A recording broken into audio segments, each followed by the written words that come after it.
All right, we are back. We are getting ready for the last contest of the day. It is the Irondale 12u Mounties taking on the Wildcats of Fultondale 12u. We've had some great games today. McAdory, during the first contest, walked away with a championship.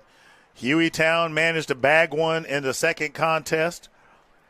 But then Hueytown bagged one in the third contest in a knockdown, drag-out defensive battle.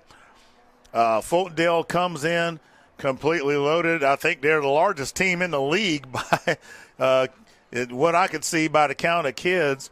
And they got a big one, but don't count Irondale out. Irondale didn't get here by accident. Let's put it that way. A very talented squad. Fultondale wants to get on there early, start dominating early, and try to put the pressure on early. But I think Irondale may have some surprises for them. We'll see. And hopefully we'll have a great contest. So we're still awaiting Fultondale to take the field. As Irondale is out there, they're warming up. So we'll be right back. We thank you for hanging in here with us here at Moxie Media Group and UYFA. We look forward to another great contest, and we'll be right back.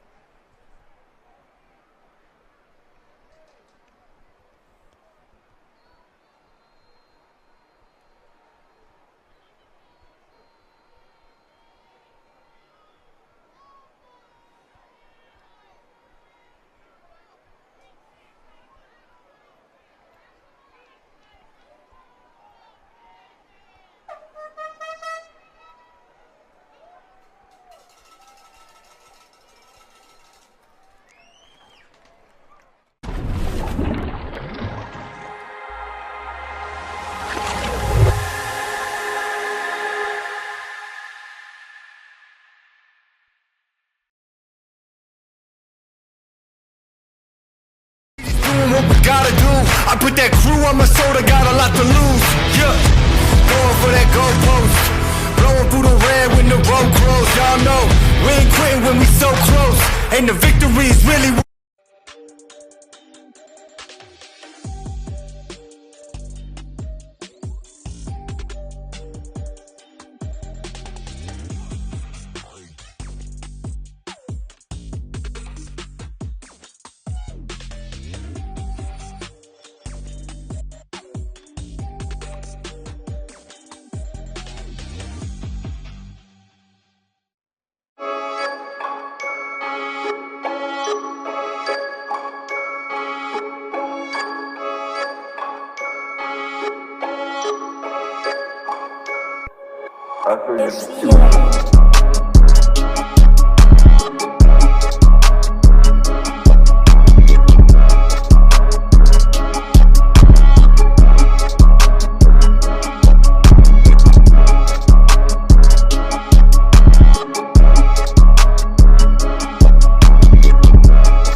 All right, Irondale's on the field warming up. You can see them, and if you look at the opposite end zone, the west end zone where the sun is setting, you can see Fultondale. They got some beef over there. I wouldn't want to be at the Thanksgiving table against some of those kids. Wildcats.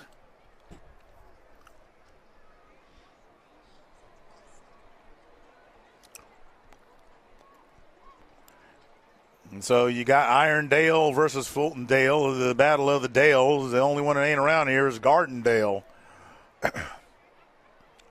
And even then, they'll dispute their Dale against everybody else's. The Wildcats are wearing the electric orange and white. Irondale, surprisingly, wearing a bright red and white. Usually the Irondale colors are more of a maroon, but what do I know? Don't think we'll have any problems identifying the teams in this contest, because we know who's who.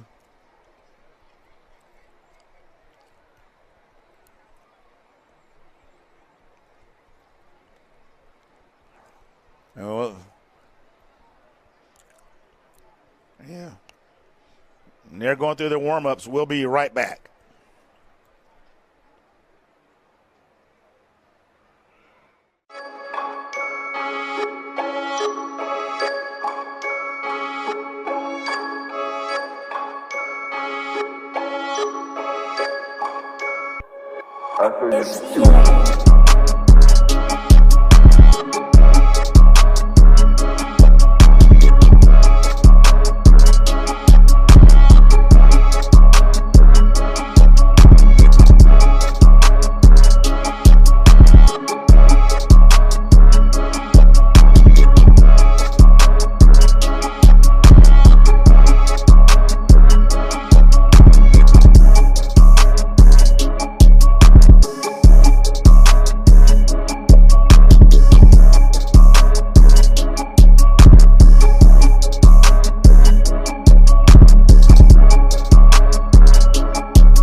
All right, finally, woo, got the captains coming to the middle of the field.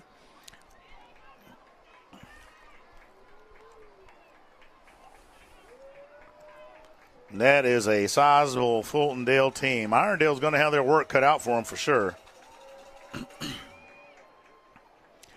So when you're looking at these teams while you're watching it, the orange helmets are Fultondale, the white helmets are Irondale. And like I said, you know, the Mounties are traditionally the same colors as Shades Valley High School. So I found it quite surprising that they are wearing the shades that they're wearing, and it's different than it. It's red for sure. The way the sun's beating off of it, it looks like it's orange. Think of the Golden Gate Bridge. If you've ever been to the Golden Gate Bridge, it's red. But when you look at it in the sunlight, it's golden. So it's about the reflective. So they're about to flip it and see who's going to win the toss here.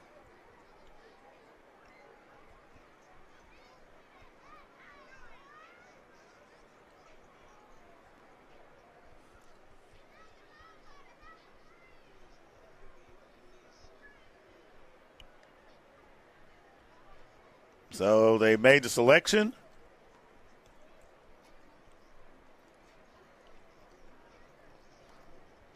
Irondale apparently has won the toss.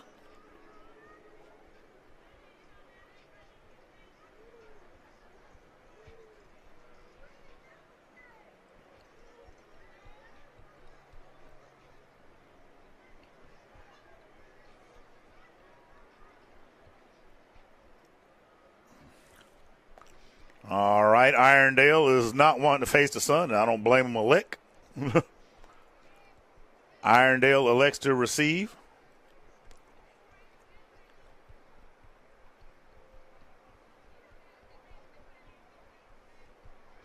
And they're shaking hands, and we're about to be underway. They'll do their run-throughs. Now, just so everybody's clear, because this is probably a little confusing to those who are watching, Fultondale's natural colors are a royal navy, like a royal navy blue, orange, and white. Irondale's is black with a maroon crimson color. So what you see the cheerleaders wearing is typically what you see out of Irondale. So and what you see the cheerleaders for Fultondale is what you see for Fultondale. These are these specialty uniforms, and most people are like, oh, that's their colors. Nope, that's not quite it. So, and believe me, I've been around long enough to know, because their community colors are matched to high schools. So that's what's really going on. So the coaches talk to the officials. They shake hands, and they're getting ready to get underway.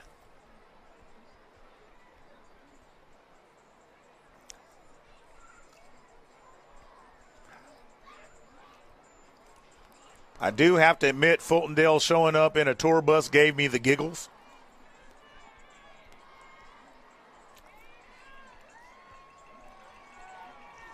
I did think that was hilarious. No doubt about it.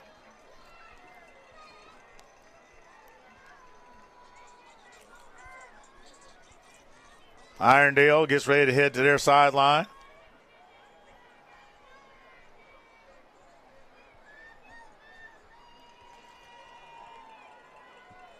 As Fultondale gets ready to come to theirs. And here comes Fultondale.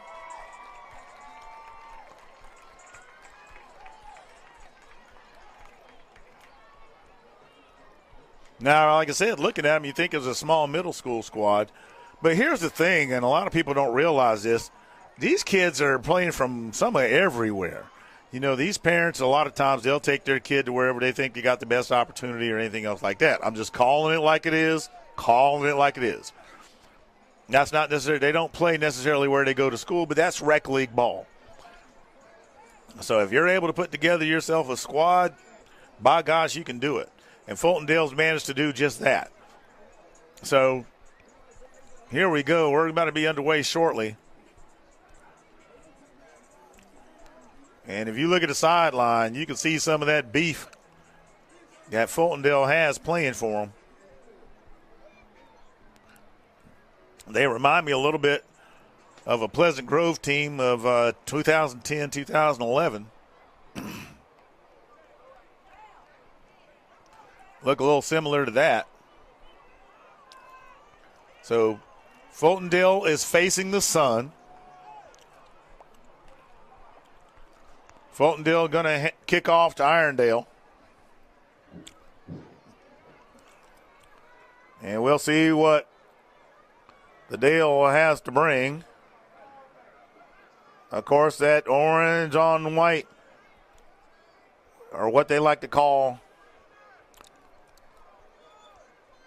shadow lettering. If I could have your attention, please. There is a gray Chevy Camaro parked behind the food trucks blocking the exit. If you could move it, please. Georgia license plate RSS 6055. Thank you. So the names on the jerseys are going to be hard to read, of course. The Mounties all say Mount Up on the back of their jerseys.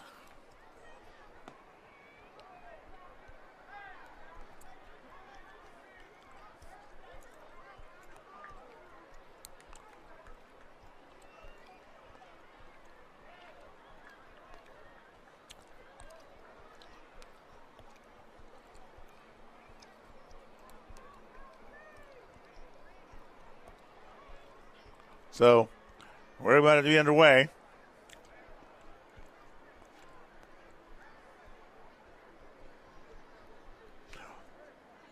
They get the ball set.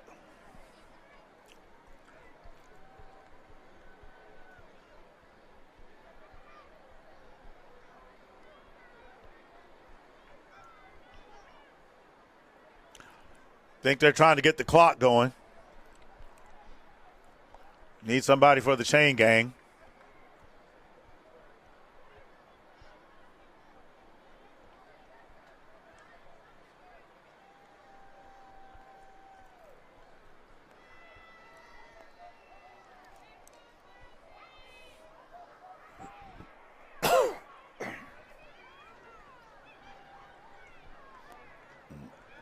And once again, don't know who's running the clock.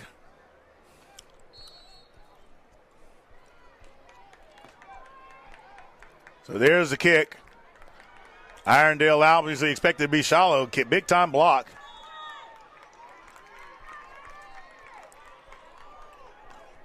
Number 6 on the return for Irondale. That's Ryan Walker. He's going to be brought down. That looked like number 11, Kingston Reed.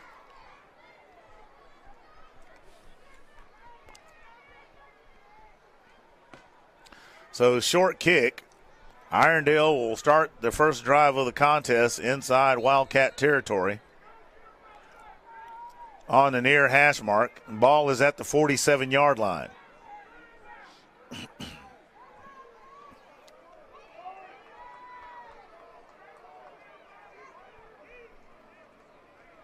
Hand off to number 6, gets some solid blocking, still on his feet. And he might have enough for a Mountie first down.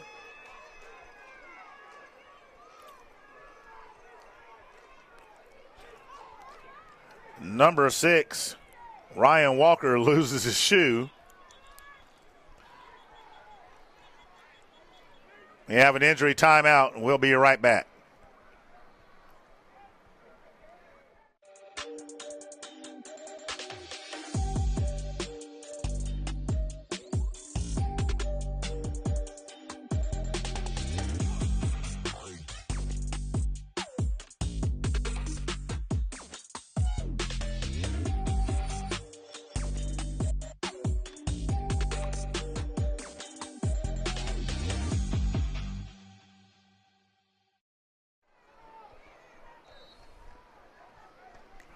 All right, we are back.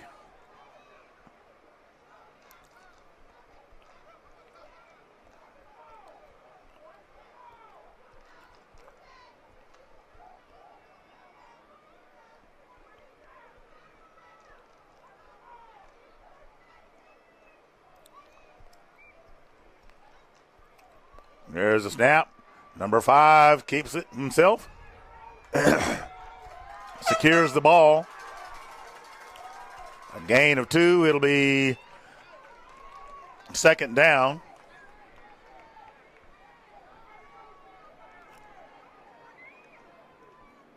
Harris on the keeper. A white jersey swarm in all around him.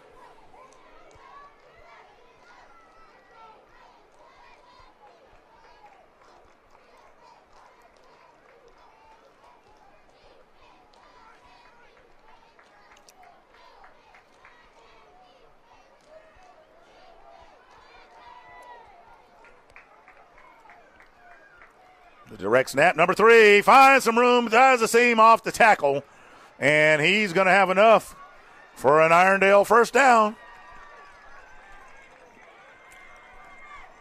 Ja'Cory Henderson will get inside the 25 to the 23-yard line before he's dragged out of bounds. And Irondale putting together a nice little drive to start the contest.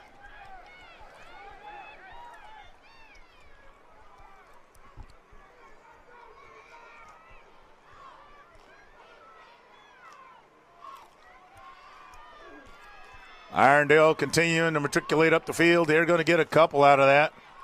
So it'll be second down.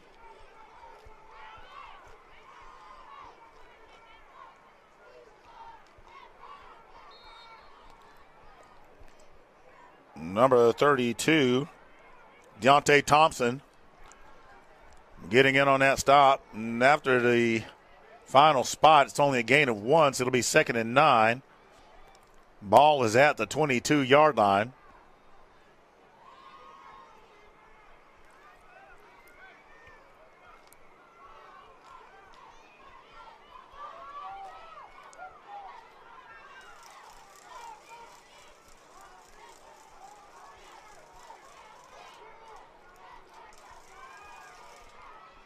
Number 5 on the keeper. Still on his feet. He's going to get inside the 15. We'll see what that final spot is, and that's where it's going to be, the 15-yard line. And that'll bring up third down.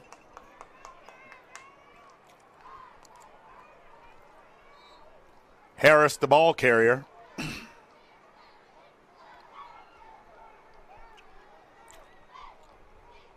Irondale needing another 2 yards to convert.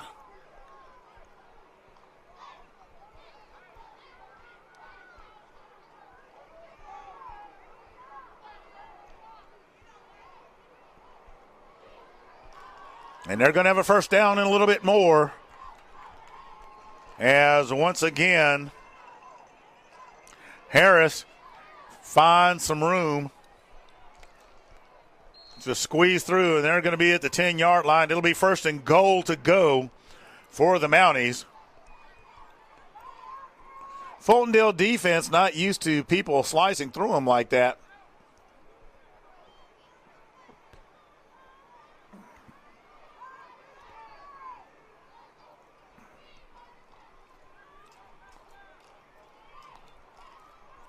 Irondale exercising patience. Number 3, the ball carrier. He's going to lose yardage. Ja'Cory Henderson decides to back up instead of turning it upfield, and he's going to lose yardage, and that's going to result in a fourth down. Pardon me, second and goal to go. And with timeout, Irondale. We'll be right back.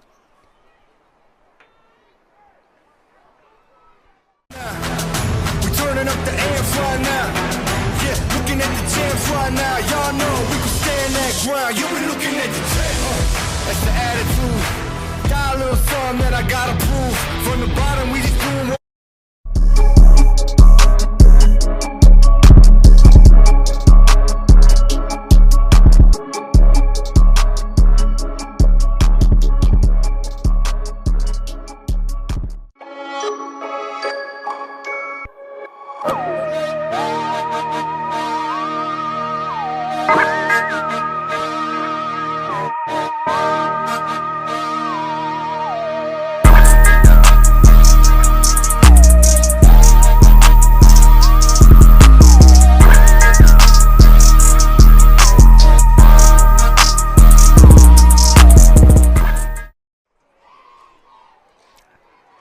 right, after the large loss of yardage, it was first and goal at the 10. Now the ball is at the 17. So it's first still, it remains goal to go. It's just second down.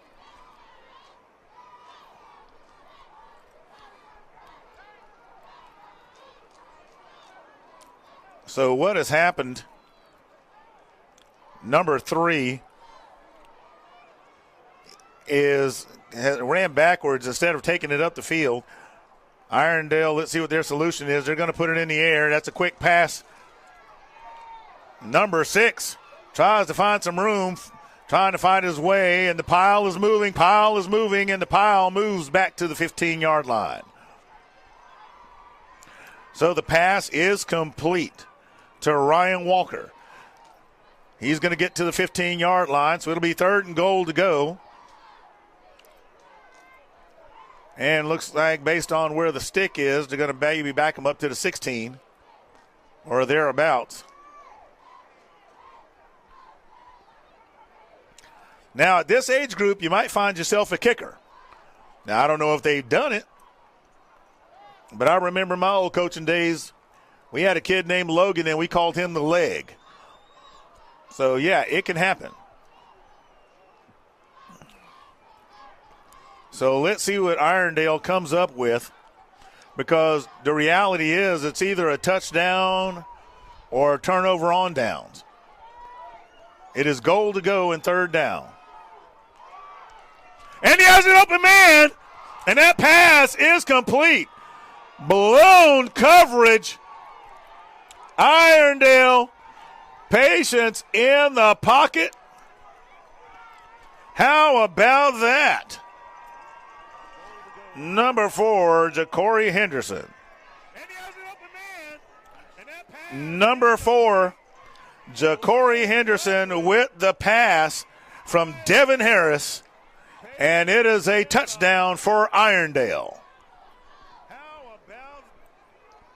Fultondale caught on their heels. And I said Irondale's a dangerous team.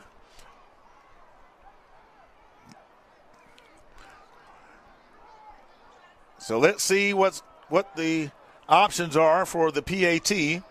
Looks like they're going to go for 2.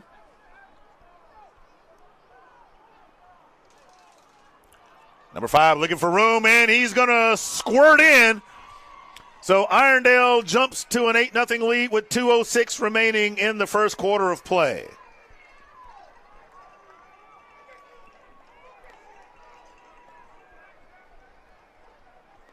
Irondale puts together a nice drive to open the contest after the short kick.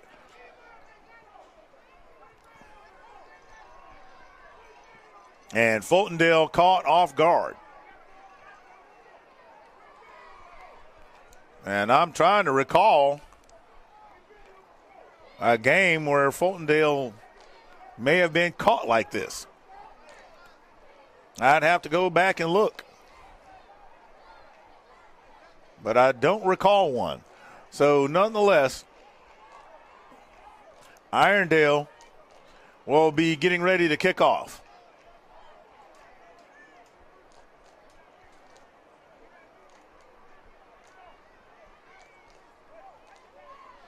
Now, that being said, Irondale also has some speed. That has to be accounted for.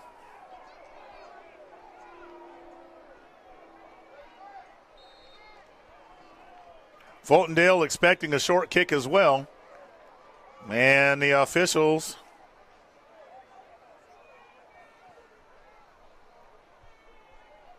the kicking tee. Well, that helps.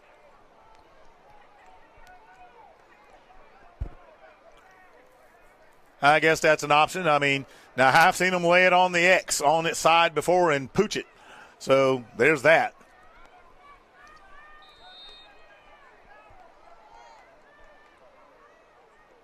So nice kick. Here's the return. Fultondale looking for daylight. Might have a little bit. And the ball comes loose, and Irondale has it.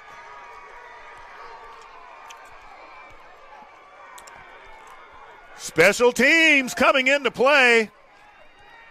early in the game.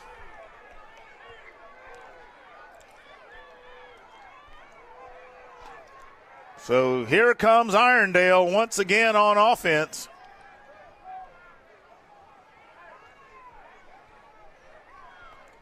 Let's see what they do this time.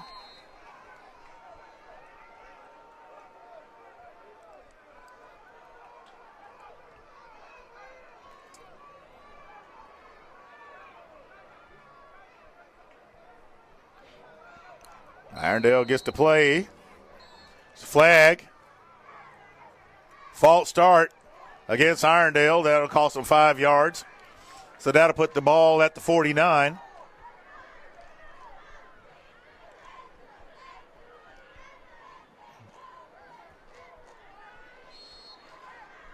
Now, one of the things about the last contest is there were a number of penalties and mistakes. One of the things is you got to watch out for that. There's the handoff. Number 6 looking for room. Number 6 has some. He's still on his feet, and he's going to drag a few players with him across the 40-yard line. So 10-yard gain on the play, just about. Ball spotted just shy of the 40, so we'll call that 9. It'll be 2nd and 6 for the Mounties.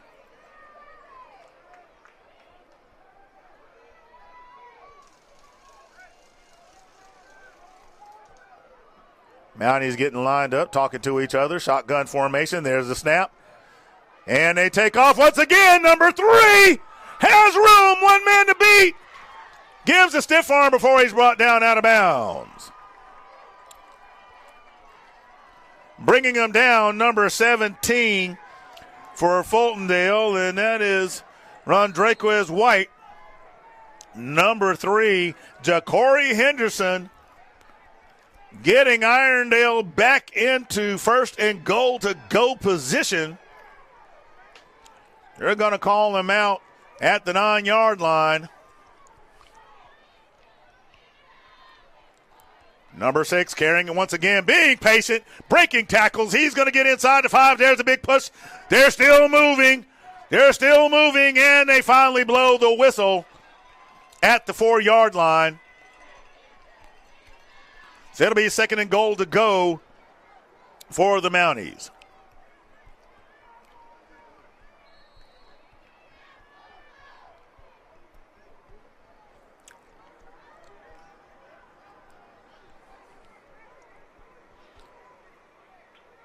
So thus far in the contest, Irondale putting together 2 solid drives.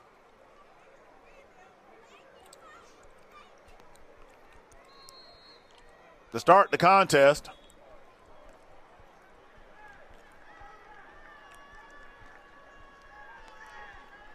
And we have a timeout on the field as the first quarter expires. Irondale threatening to score. They lead 8-0 over Fultondale, and we'll be right back.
So Irondale puts together a nice drive to open the contest, goes to the kickoff, special teams, strips the ball, recovers it, and now they are threatening once again at the start of the second quarter to score.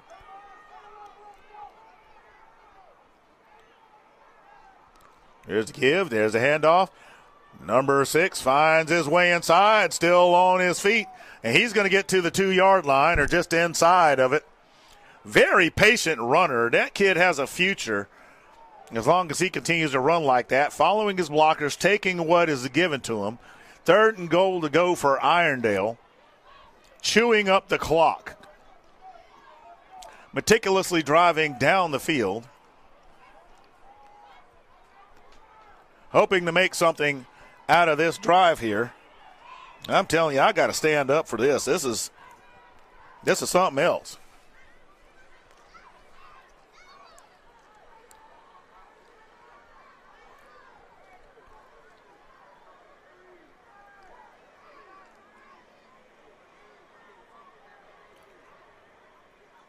So here comes Irondale looking for room. Does a quick toss, and he's going to get to the 1 yard line. Now he caught it at the 1, so forward progress will take him there. The near side official has it right. So it'll be 4th and goal to go.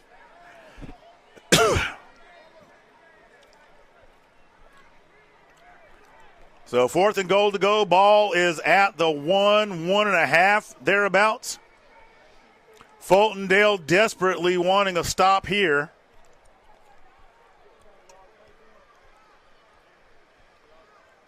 Fourth and goal to go. Big man talking to the center.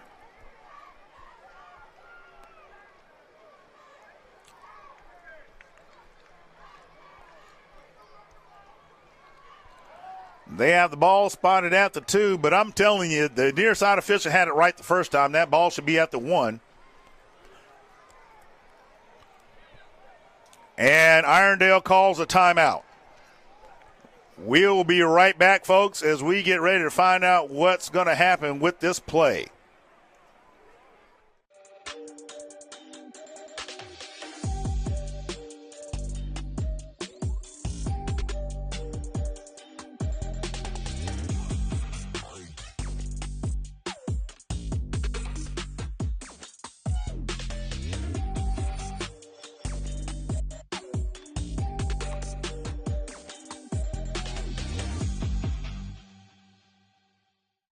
What we gotta do, I put that crew on my shoulder, got a lot to lose, yeah.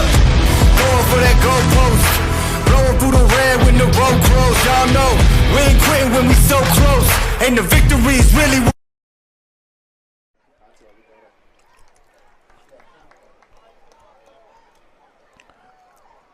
All right, we're coming out of the timeout.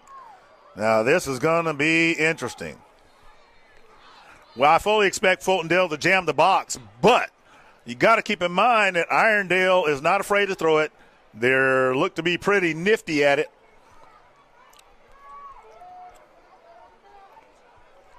We'll see if they can punch it in. Number 3 is the ball carrier. He is not going to make it. And Fultondale's defense answers the bell under the threat of another score. As the saying goes, lives to fight another day. And Fultondale's one of those teams where you got to seize those opportunities. I'm really surprised that they tried to go wide with it that way. They've been having a lot of success just punching it up the middle and forcing Fultondale on their heels. Fultondale has the ball. I expect them to run up the middle, and they did.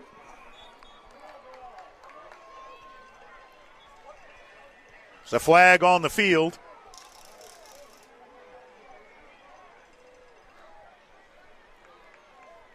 It looks like they're saying there's a face mask.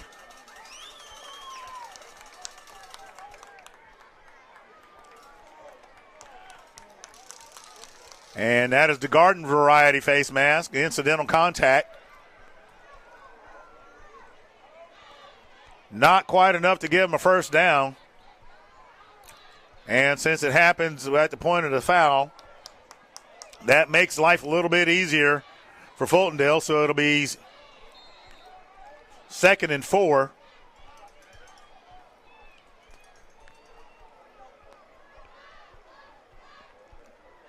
Shotgun formation. Single man in the backfield. He gets behind his blockers, gets stalled out, goes back in the other direction, but Irondale is right there to meet him.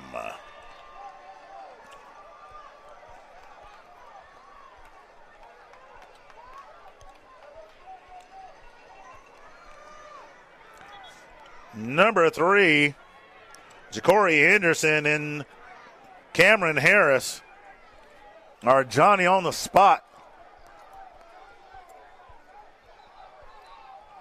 Have a flag on the field. That's a false start against Fultondale. So that's going to send them back a few yards. And that second down, that should be third down. I'm trying to figure out what they're doing with the stick.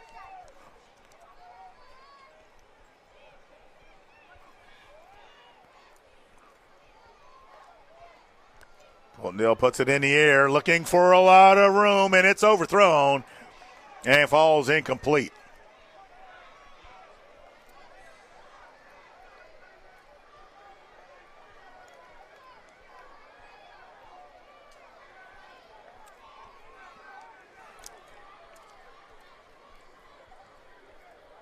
The intended receiver for Fultondale, number 11, and that is Jalen Roscoe.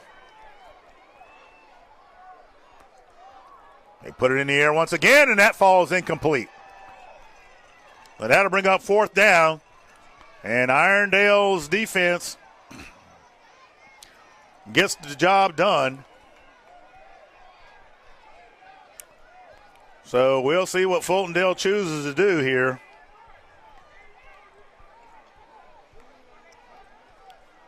And they are going to punt. So the ball will be spotted at the 38-yard line. And Irondale their offense will take the field once again.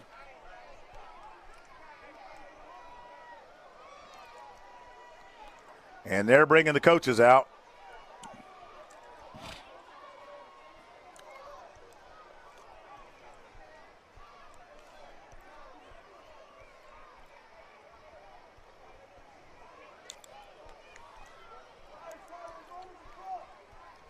So there's a couple of ways that this can be handled, if I understand. And it's been a while since I've dealt with UYFA bylaws. They could opt to have them kick it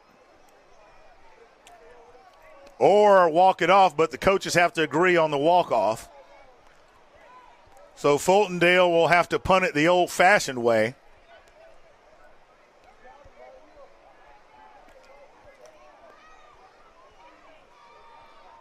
And that's where things get interesting.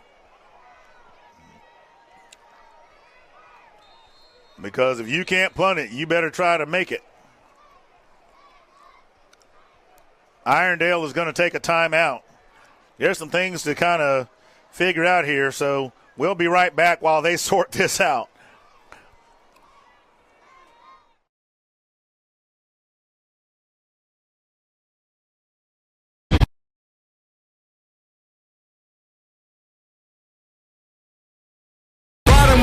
What we gotta do, I put that crew on my shoulder, got a lot to lose.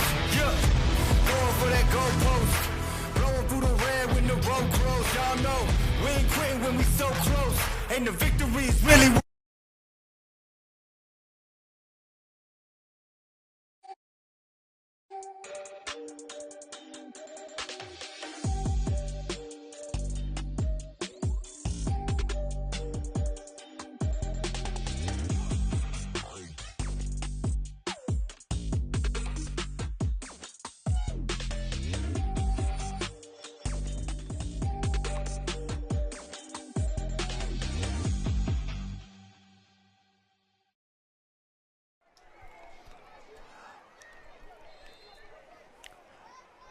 Three-four setup, single man coverage. Man goes into motion. And offsides against Irondale. Now that definitely changes the dynamic. Because now instead of a 4th and long, now you have a 4th and 3. So now the coaches have options. And they're changing the signal. And I believe that Irondale, based in the defensive formation they're in, might get caught. They're trying to hard count.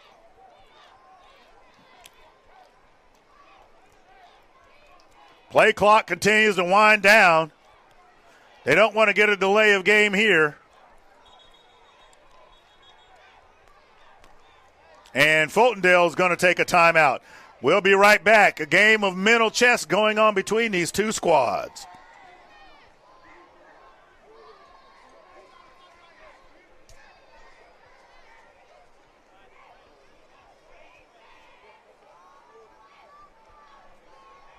Vegas has become one of America's fastest growing cities. Ann Road Animal Hospital welcomes anyone who is committed to practicing the best veterinary medicine.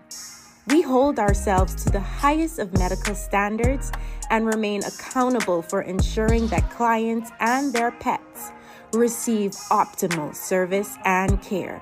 Visit our website at annroadah.com and apply today.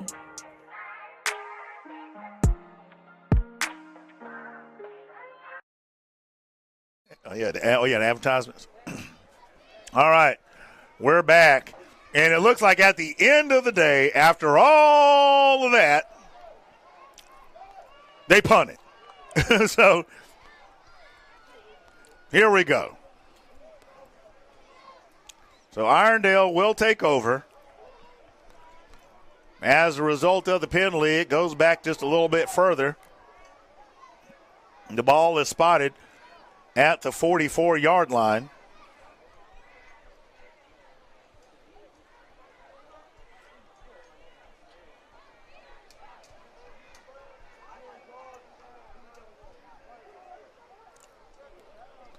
We have about 4.5 remaining in the first half of play. Irondale leads 8-0. And there's probably a lot of you watching that are surprised, but not me. I really believe that Irondale is a lot better than people gave them credit for, and that's why they're here in the championship.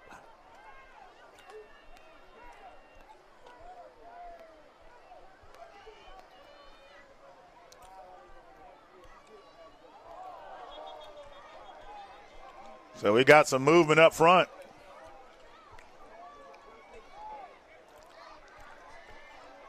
And if somebody from Fultondale swiped at that ball, that's going to go against them. The defense isn't supposed to touch it. That's offsides. And that goes against the Fultondale, that is. You are not supposed to touch that football.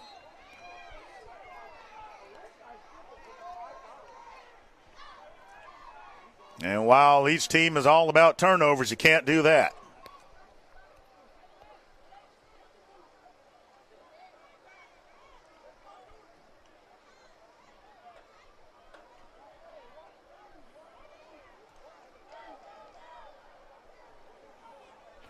There's a shotgun formation. Number 5 following his blockers. Has some room to his right.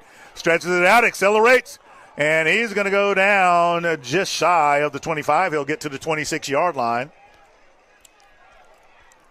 First down, Irondale. Devin Harris getting the call.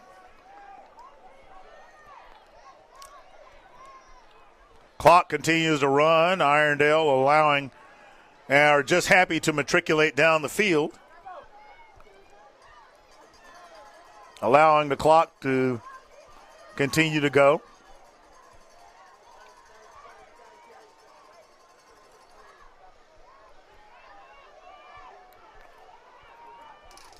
So we got a jumbo formation. There's the handoff to number 6. Number 6 tries to find his way, and he's not going to get maybe but to the 25-yard line. Irondale testing the middle of the Fultondale defensive front.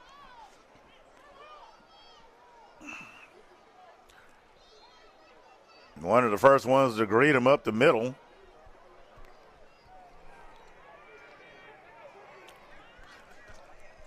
one of the big guys up there, along with number 15, and that's Ladarius Young Jr.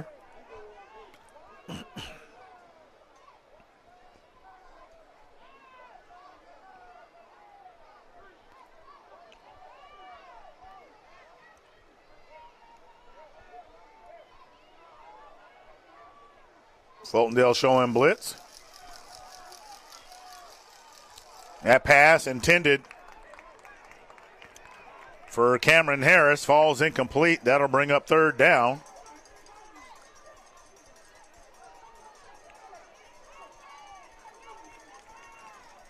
Irondale leads 8-0.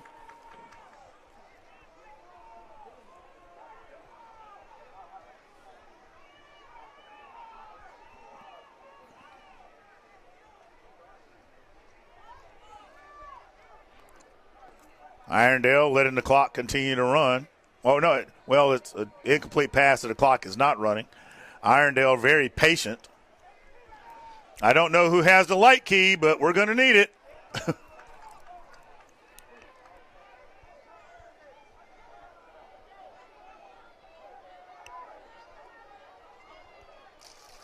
There it is. The pass is up. And it's complete. Now, we'll see what the call is. Now, here's the deal. That touchdown should stand because you cannot impede the route. He did not push off. That should be a touchdown. And the teammates are talking to him. That touchdown should stand. You cannot impede the route. That penalty is declined. Touchdown, Irondale.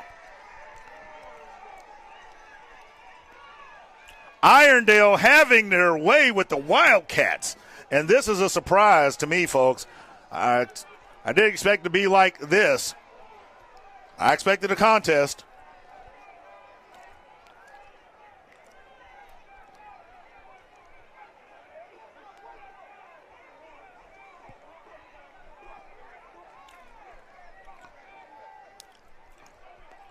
So Irondale gets set for the conversion.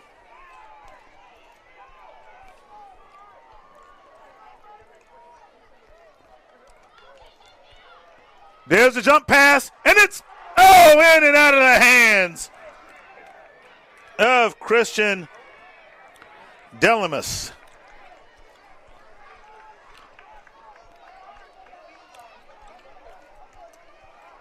Well executed play, just goes in and out of the hands of the receiver.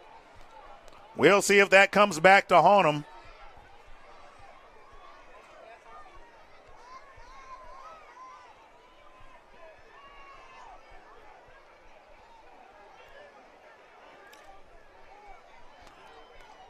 And that's what those hand drills are for. We had 2:36 remaining in the first half of play. Irondale has shut out the Wildcats 14-0 thus far.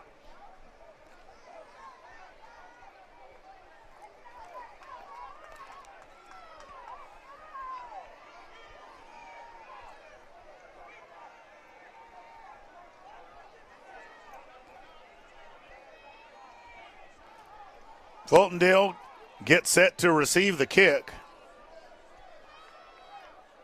Back deep. Let's see, we've got number 12 and number 5 back deep. And that is Jalen Roscoe. Along with Darrell Bryant back deep for Fultondale. And have a quick substitution for Irondale. And they get the kickoff.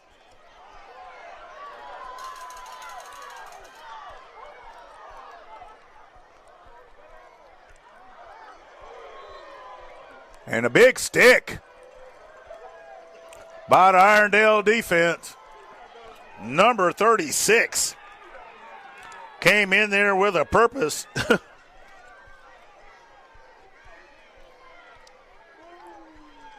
There is a flag on the field,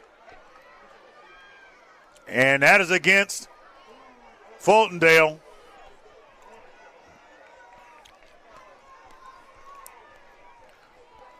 So not only do they get pushed back some on the return, but that penalty takes them back to the 35-yard line.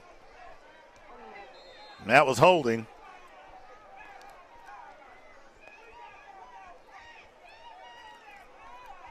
Clock continuing to run. Fultondale makes the snap.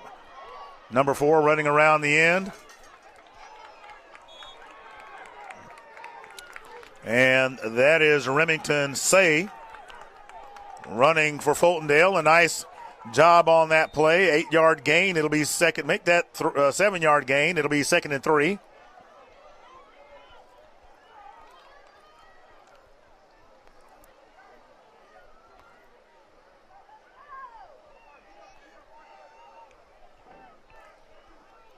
There's a snap. Going to put it in the air. Quick release. He's going to be run down just at the first down marker.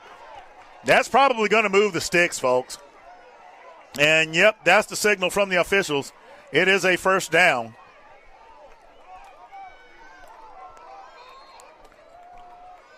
So Fultondale running tempo as the half winds down.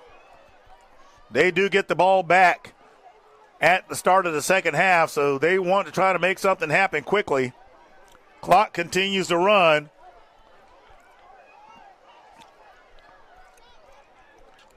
They put it up in the air once again. And the ball carrier, number 27, with that reception. And that is Derry Green. That is Caden Carter. Pardon me. No, Derry Green Jr. Derry Green Jr. It's a first down for Fultondale.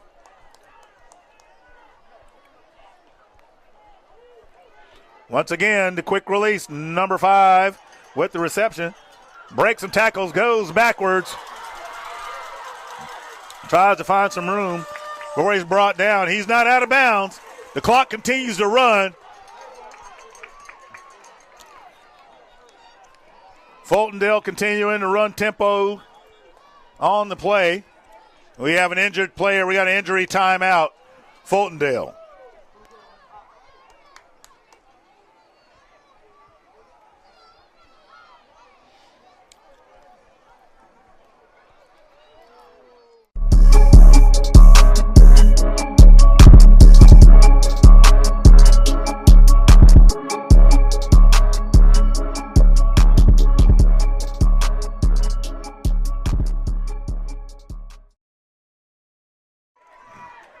Fultondale playing tempo. Darrell Bryant with the getting him inside the 30.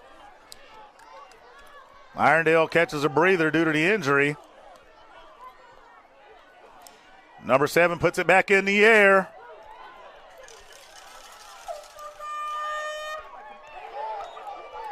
Big tackle by number 3, Ja'Cory Henderson.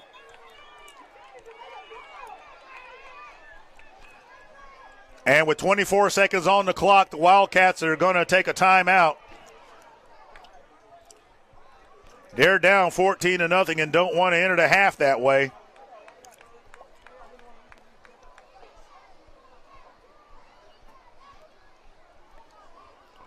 The Wildcats.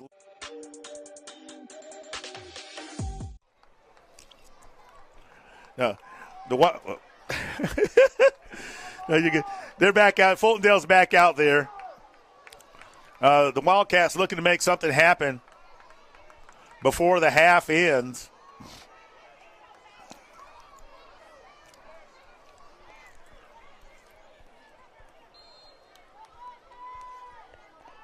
The one thing Fultondale does not need at this point is a mistake or a penalty. Number 7 looking for somebody in the air. He's got some time back there. Puts it up. And that pass is defended well by Irondale. Number 5 gets his hands on it. That's going to bring up second down with 17 seconds left on the clock. Number 7, the quarterback, Jahari Nation, trying to find something that will work.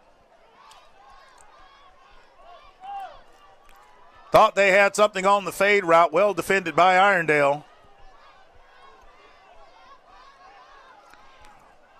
Back again, looking to find something, puts it up in the air, and that pass looks like there's some miscommunication. It falls incomplete. It's going to bring up third down.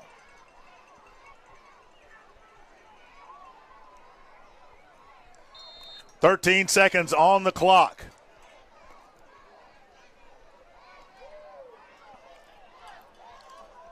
Fultondale has not attempted to run it in the last few plays. That might be the secret sauce this go-around. Nope, single man in the backfield, and there's a quick release to number 27. He's going to have some room trying to walk up the sideline. He's going to be pushed out of bounds. Or just be right at the 15, 16-yard line. 5 seconds left in the first half. Irondale looking to maintain the shutout going into the half and maintain the momentum.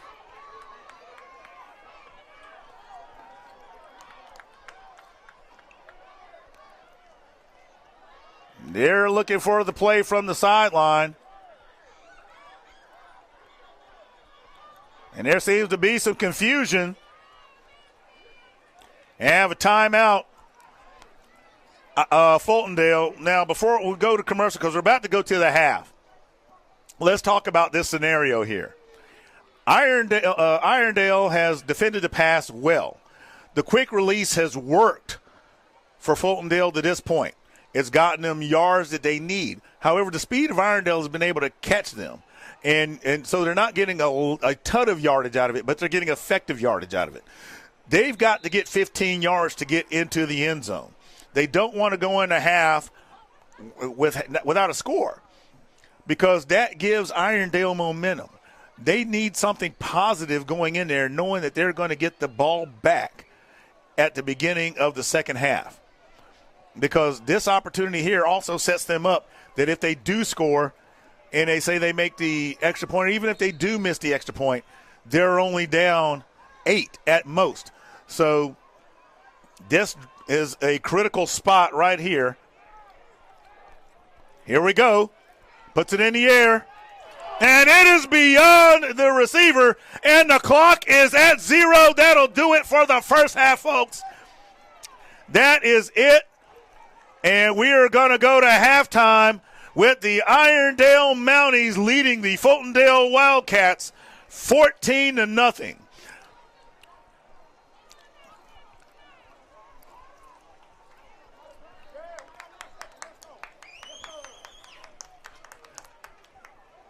Well, let's see.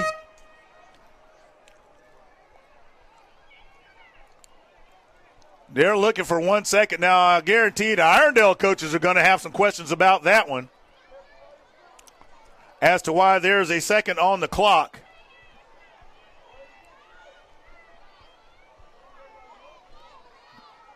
So they're going to discuss it. I'll be honest with you, from my vantage point, that clock was at 0 before the ball even hit the ground. So there's that. Nonetheless, they get 1 more second on the clock to try it. And it's a now or never kind of move.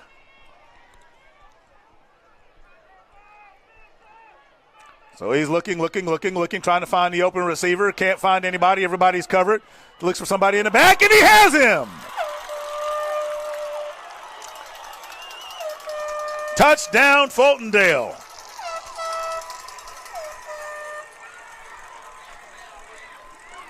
Number 27, Derek Green Jr. with the touchdown catch. And we're going to find out if this becomes one of those moments that gets talked about down the line.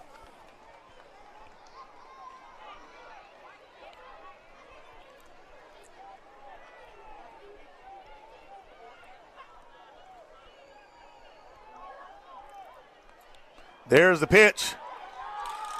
And the conversion is good.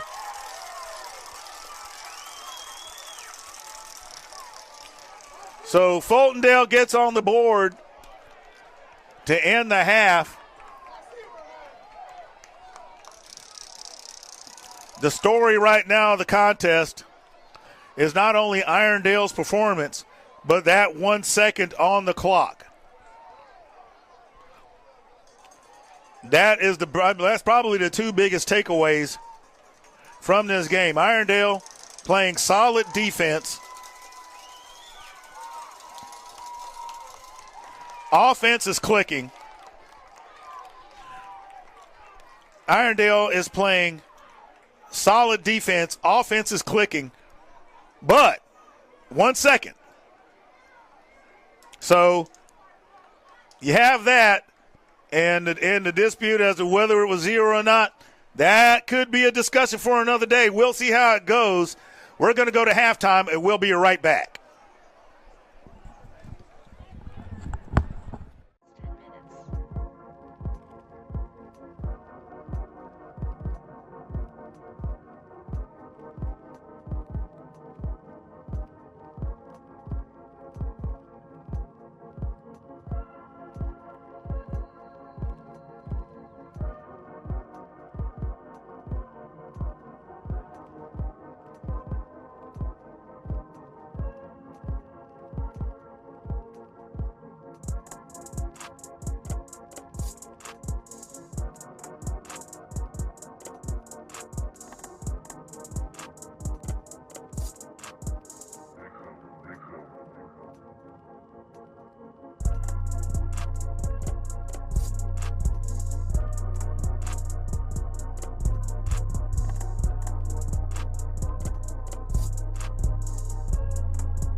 to start the second half.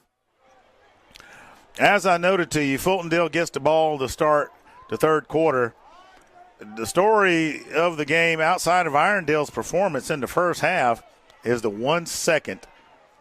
And I know there's been a lot of grousing about officials this season, and I guarantee you, if this game comes out where it's close and Fultondale gets the win, there's going to be some grousing about that as well. So we'll see how Fultondale makes the adjustments in the second half.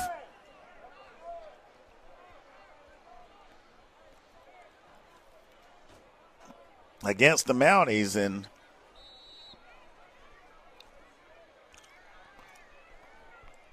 now that we're under the lights, and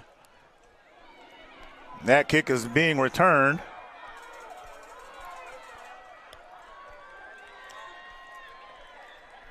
Number 5 with the tackle. Number 12 on the return for Fultondale, and that is Roscoe.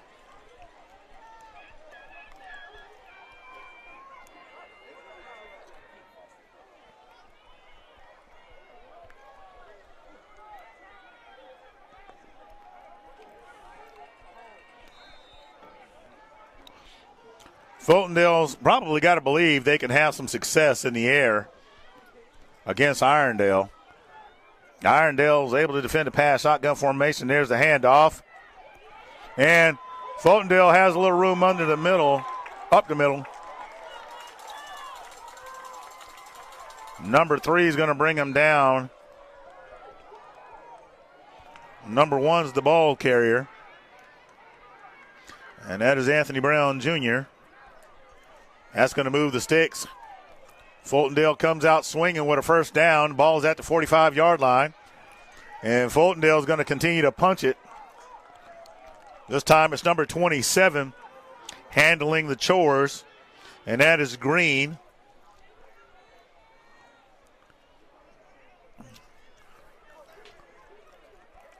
So Fultondale looking to wear Irondale down, and that doesn't come as a surprise. 3-yard gain on the play. It'll be 2nd and 7 for Fultondale.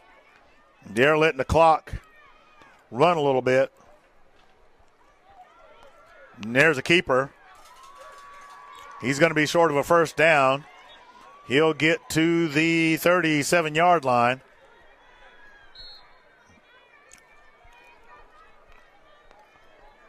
So it'll be 3rd and 2 for Fultondale. Well, they're going to slide it to the 36. So it'll be 3rd and 1.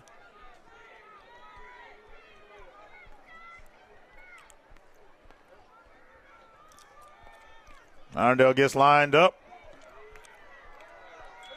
And he's going to be down. He went down short of the first down marker. So it's going to be 4th and 1.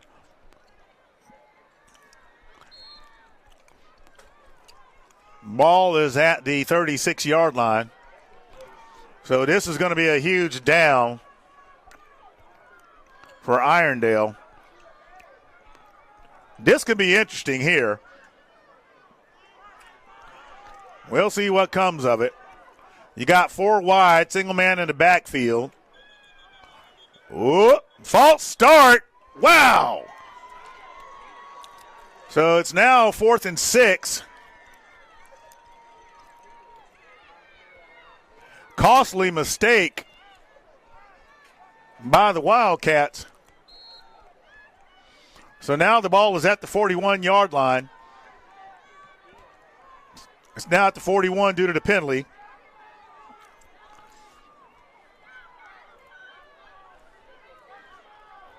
Now they maintain the same formation, shotgun, 4 wide. Man goes into motion. So they got 3 wide down low. Got a man uncovered. Let's see. There it is. And he is going to escape and go down the sideline. Touchdown, Fultondale.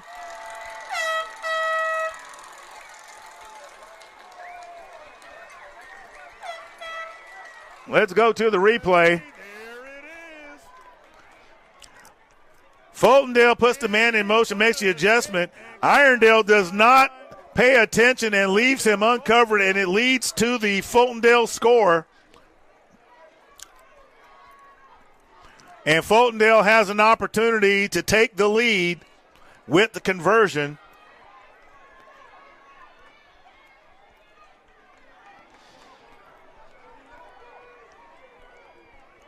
Your defense has got to see those things.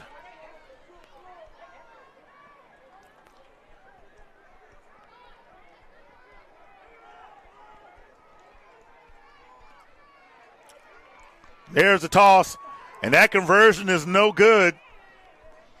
And just like that, we're all knotted up at 14 apiece. So we'll just say we're at 0-0. And we're kind of resetting the contest.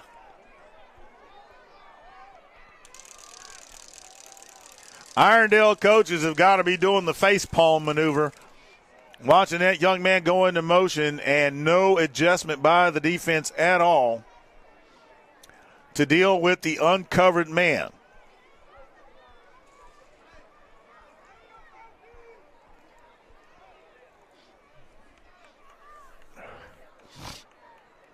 Got to be able to read and react even at this level.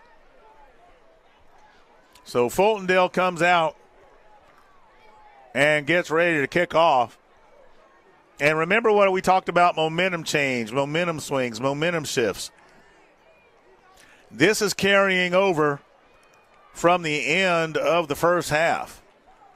You tell me 1 second doesn't make a difference. Ask Alabama and Auburn. 1 second makes all the difference.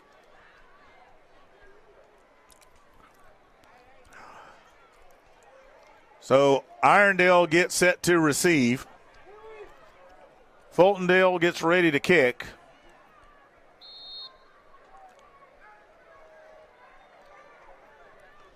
And there it is, and it's a boomer.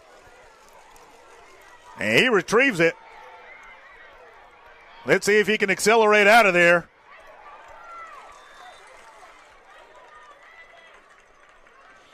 Good run back. He's going to get to the 40-yard line.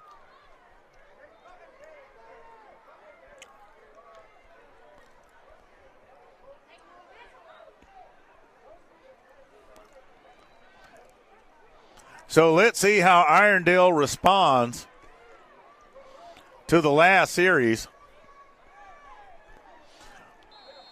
Now, recalling my coaching days, I would say that if I went in at halftime speaking to the boys over there at Irondale, I'll tell them to keep their heads high, that they had a great first half of football.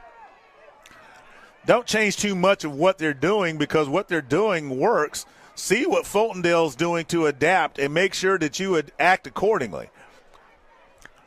Fultondale didn't really do anything with the motion. Irondale just failed to react to it.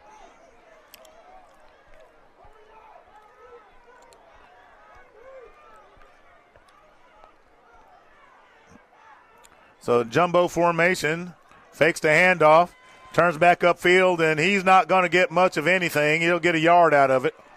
That play a little slow to develop. Number 5, Devin Harris, trying to find some room up the middle. So it'll be 2nd and 9. The ball is at the 41. Ball is at the far hash mark.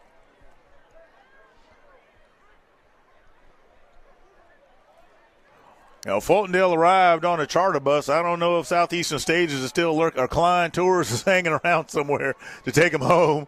That just tickled me to death. Yep, here we go. He breaks a tackle, and he's going to be brought down on a shoestring tackle.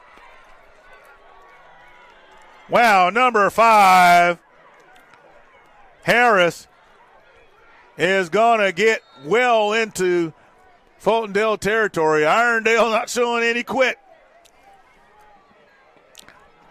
If it weren't for the laces on his shoes, surely he was going to go into the end zone. Well executed blocking by Irondale this evening. There's big number 6. He's going to fight and pound his way And he's going to get across the 20. Irondale continuing to beat down the front of Fultondale as they did in the first half of play.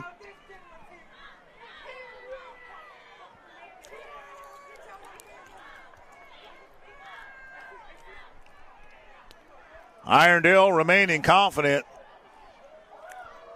Their front line getting it done. And the one thing you don't see that you do see on the Fultondale side, you don't see hands on the hips. And when you start seeing hands on the hips, that means somebody's getting tired. There goes number 3. He's going to slip through. He's going to get near the 15-yard line before he's piled up.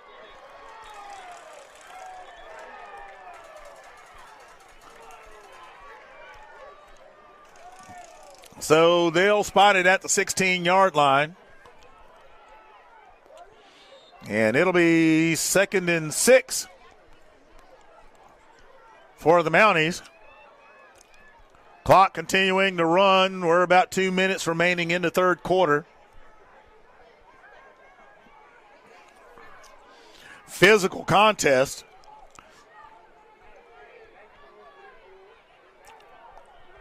Not too many penalties thus far in the contest. Relatively clean game.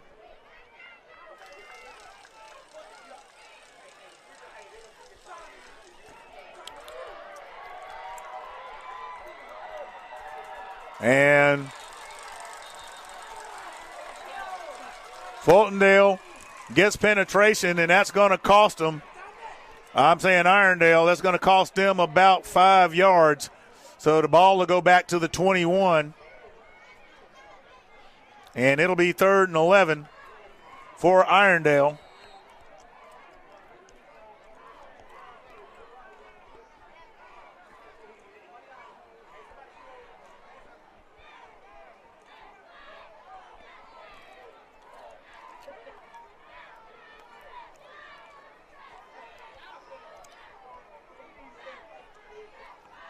So let's see what Irondale can come up with to get out of this situation.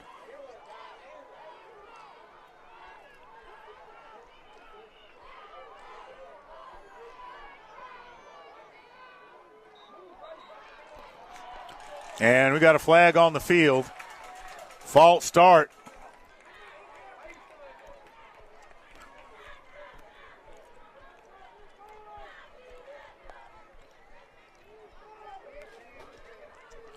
So the ball comes back to the 26-yard line. And now we're looking at a 3rd and 16.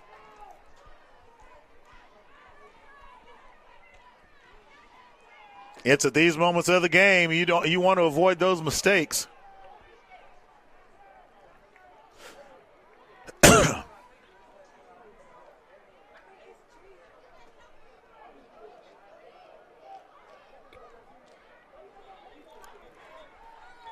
And we got a timeout. Irondale. We'll be right back, folks. This one is another good one. We'll see you in just a second.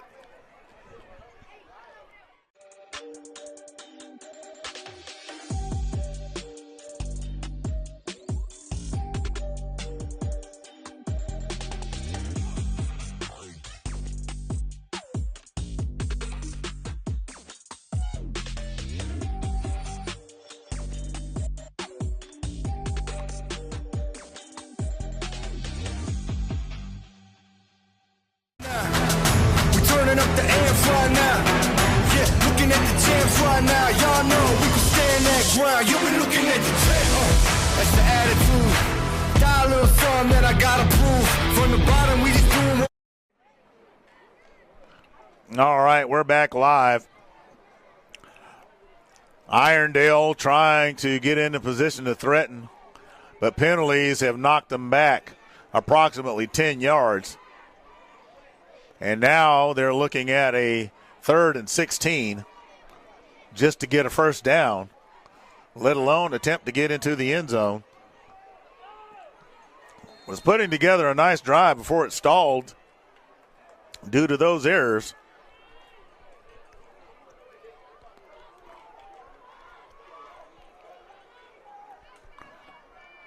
So we'll see what they come up with. There's a snap. They look to have somebody in the air open. They don't have him. He puts it up, and that one is almost intercepted. It is dropped. It falls incomplete. That was a dangerous, dangerous throw. So it's going to bring up fourth down. And this is, you could just about say that this is an all or nothing move for Irondale. With 15 seconds remaining in the third. This game knotted up at 14 apiece. You know, with the offensive action in the first half and kind of ending with it, and now you kind of wonder how the defenses are going to come into play. And Fultondale's going to bring everything but the kitchen sink. Matter of fact, they might reach up and grab a planet or two while they're at it. You know they're expecting the pass. That goes without saying. And there it goes. And there's a flag on the field. Pass interference against Fultondale. There's a bit of a shove. And that one is going to cost Fultondale dearly. Pass interference is going to result in a fresh set of downs.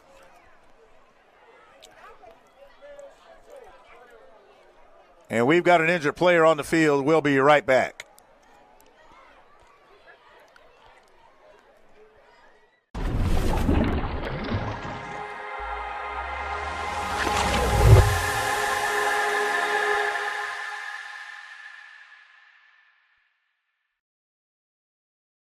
Vegas has become one of America's fastest growing cities. Irondale Animal Hospital welcomes anyone who is committed to practicing the best veterinary medicine. We hold ourselves to the highest of medical standards and remain accountable for ensuring that clients and their pets receive optimal service and care. Visit our website at anroadah.com and apply today.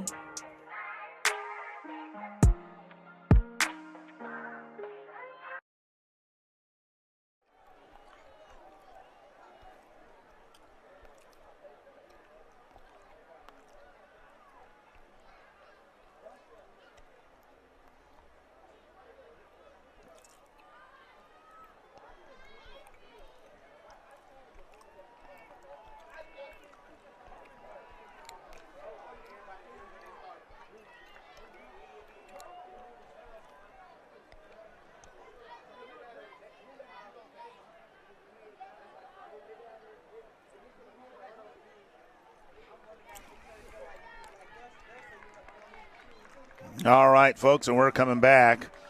And that is number 3, Ja'Cory Henderson, having to be assisted off the field. And we want to pray for that young man. He has been playing hard all day, a key component of the Irondale offense.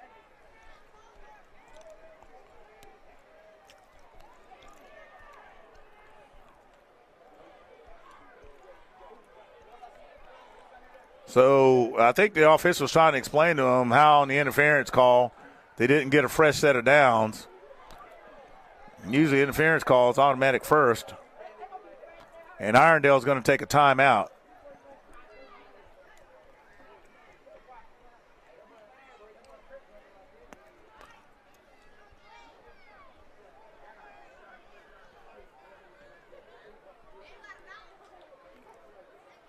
I think they're wanting to talk to the officials about how in the world you get an interference call beyond the first down marker and it doesn't result in a first down.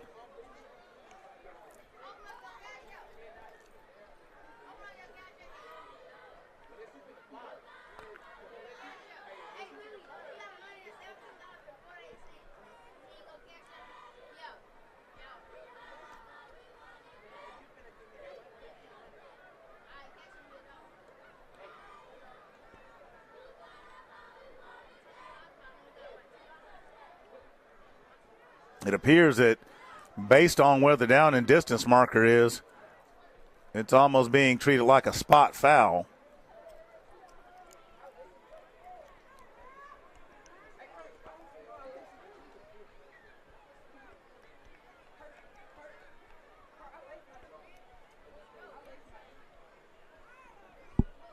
Seven seconds remaining in the third. And the officials are still discussing it with the coaches.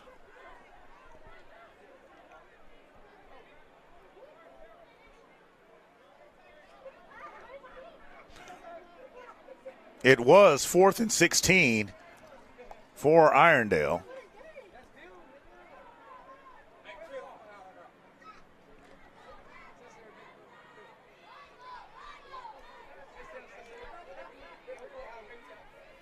So I'm trying to figure out myself what's going on, as my understanding of the rule is that you can have a pass interference call. Generally, it results in the case of in this nature, at the point that they threw the flag, it results in an automatic first down. So I'm curious myself as to what the discussion is as it relates to how this works. Okay, let's see.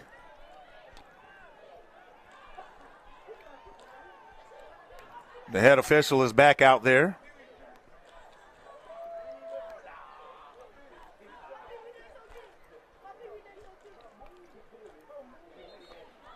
So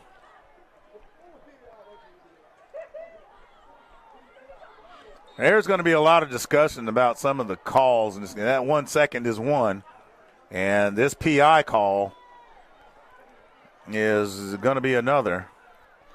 So if it's what I'm thinking it is, it's – well, let's see.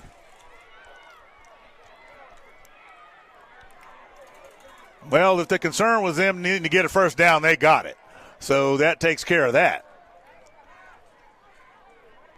And it'll be 1st and goal to go for Irondale. But, boy, that took a lot of matriculating, and that's going to end it for the third quarter, folks. We're knotted up at 14 apiece, and we'll be right back.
All right, and we're back, and we're about to enter the fourth quarter of our final contest of the day. Lots of questions. We'll ultimately see what the answers are. It's effectively 0-0 to start the fourth quarter. Irondale threatening. There goes big number 6. And he's going to bop his way to the – and they're saying it's a turnover. Well, wait a minute. Let's see. There's no call by the official. Hold on. Nope. And they didn't say it was a turnover. That is Mountie ball. And it is at the 2. So 2nd and goal to go.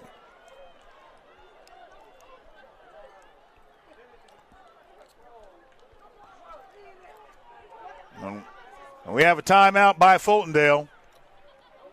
7:26 remaining in the contest.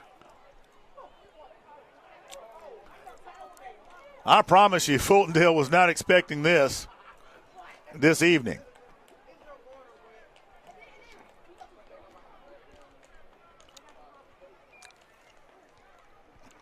Really, at this point, both teams have performed very well. And this is about as good a championship game as you could ask for, just like the previous contest where it was just all defense. This one was pretty much balanced. They haven't really done anything wrong. You had solid tackling. I would say probably, if there's anything, the most unfortunate part is some confusion as it relates to the 1 second and the pass interference that we just saw. You never want any kind of calls to ultimately affect the outcome of the contest. But right now, that's where it stands. You can't really lay it at the feet of either team. But at the same time, as the saying goes, you've got to overcome it. Here comes number 5. He's looking for a piece, and he's got it. Touchdown, Irondale.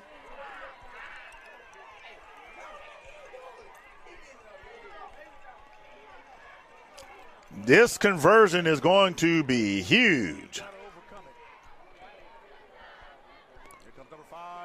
Watch number 5 as he slinks his way and follows his blockers. I tell you, textbook blocking this evening by the Irondale front. Hats off to those coaches because they are smaller than Fultondale.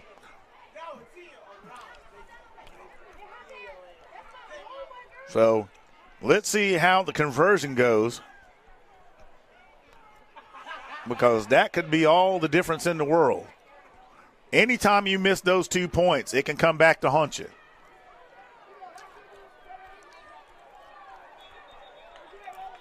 And the conversion is no good. I'm not sure they got the clock started again.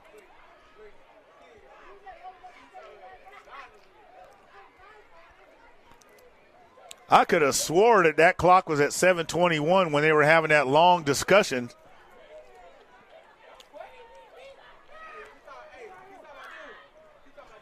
I figured that clock should be under 7 minutes. Maybe it's just me. We have played a lot more than 40 seconds into this fourth quarter.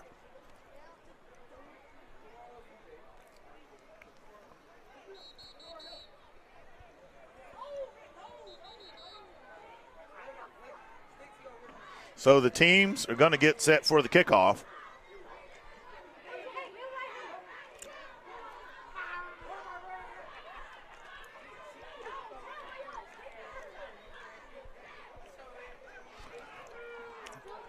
So Irondale comes out and gets set to kick.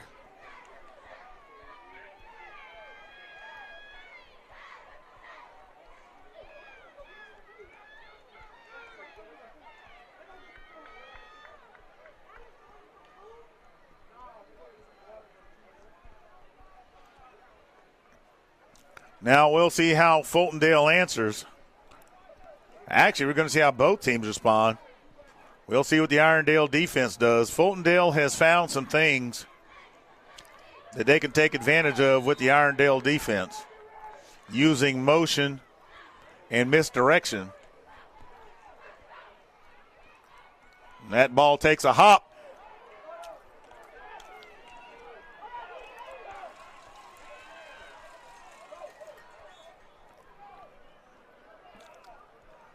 And on the return, and that's number 5 for Fultondale.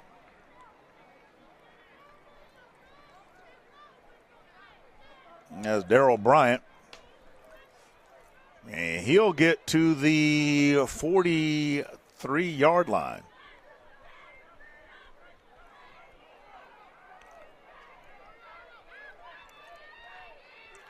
So Fultondale elects to run. And they'll get to the 46.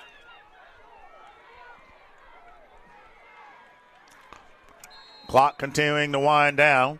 Fultondale wanting to go tempo.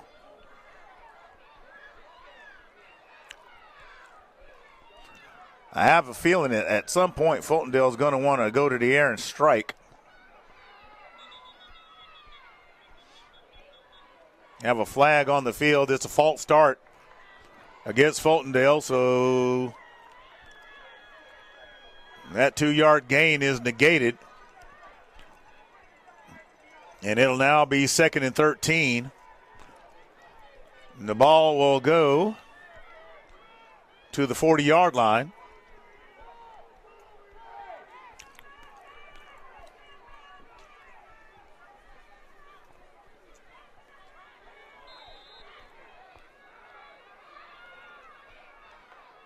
They get the call from the sideline, brings his man into motion. 2 men into motion. Let's see what the Irondale defense does. I don't see any shifts or they finally react. They got smoked the last time. They didn't pay attention. There's another man in motion. They're overloading the side like they did before. And that pass falls in. Is that a lateral? They're on it. That's a turnover. That was a lateral. Oh, my goodness. That was thrown behind the back of the quarterback. That is a lateral, folks. That is a turnover, not an incomplete pass.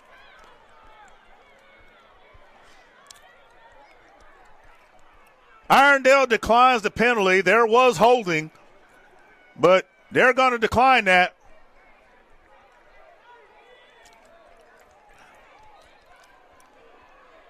You could tell by the body language of the Fultondale players, and I don't think the intent was for it to be a lateral. I think it was meant to simply be a hitch or a quick out, but he threw it behind his lane. Therefore, it is a lateral, was not caught, therefore a live ball, and now Irondale has it.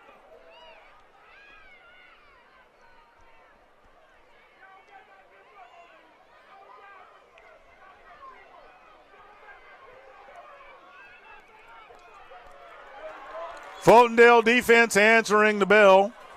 That's number 42. Jumps in there quickly. And that is Alcorn.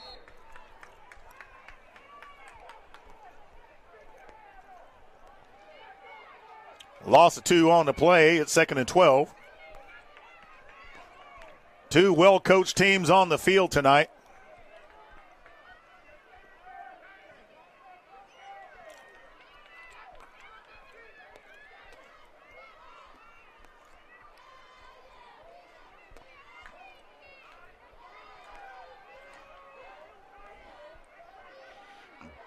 Irondale going directly under center. Rolling out. Breaks a few tackles. And they're going to whistle that one dead right at the 35-yard line. So a gain of 1. And that'll bring up 3rd down.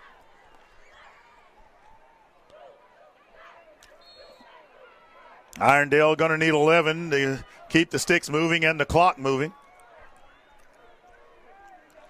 And at this point, that's what they want to try to do. They want to eat up as much clock as possible.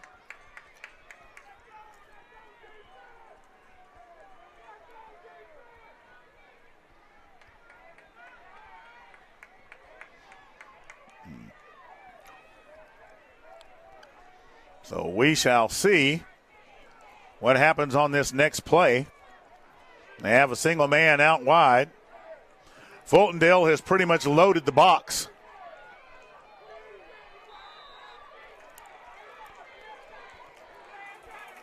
And we have delay a game against Irondale. Now, that very well could be intentional. I wouldn't say that that's smart at this stage of the game. But if you look down the field, you'll notice your down timers are not operational. So, there's a quick out. Fultondale all over that. Loss of yardage on the play. Now, I would say with it being 4th down that the smart money says you punt it. Run the clock down as far as you can and punt it.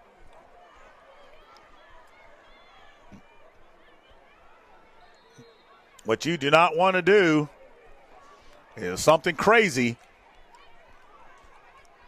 and give Fultondale a shorter field than you would like them to have.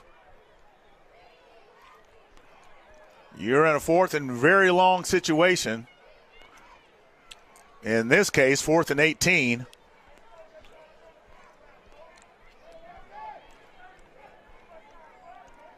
So they're going to run the clock down and then punt, which they're entitled to do.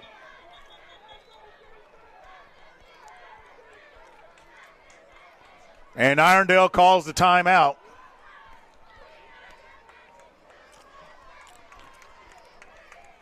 After letting the clock wind down to 3:02.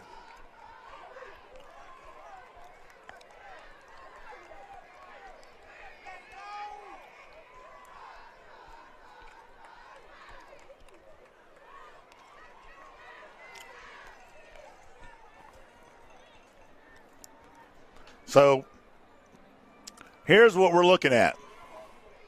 Irondale, by all accounts, is going to punt. Fultondale knows that they can get down the field quickly, but they don't want to leave too much time on the clock. Each team has an effective offense and has found ways to get chunks of yards in this contest. Fultondale has made the key mistakes along the way, though, that has given Irondale the advantage to this point.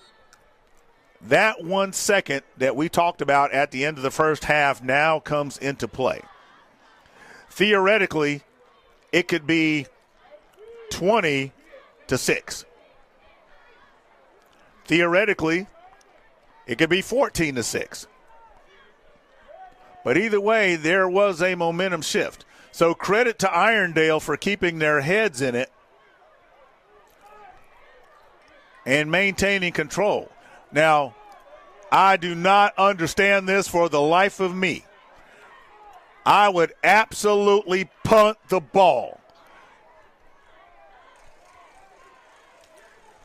But they're going to go for it. They got the open man!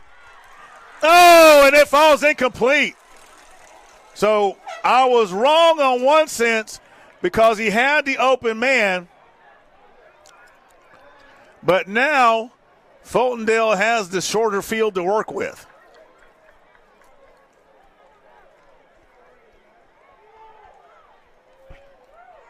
So now the Irondale defense is going to have to step it up.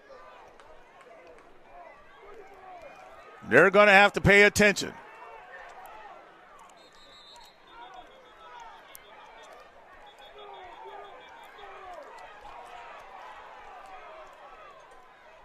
And there's a flag, and that is illegal motion. You have to allow the other team to get set. That's just the rule. I get it. But there was no way that defense had a chance to get on the field and rotate players. That was an illegal procedure all day long.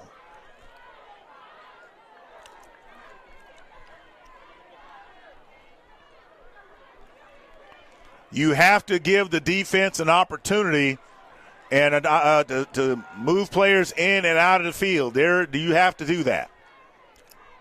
You can't just simply say, "Oh, they're there," and try to catch them with too many men on the field, and so on and so forth.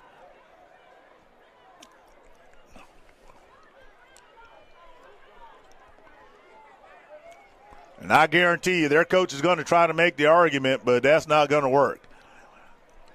It was clear that Irondale had not made the swap of personnel. Fultondale ran out, got set, got the play off, and that's great. But you have to give the defense an opportunity to transition personnel.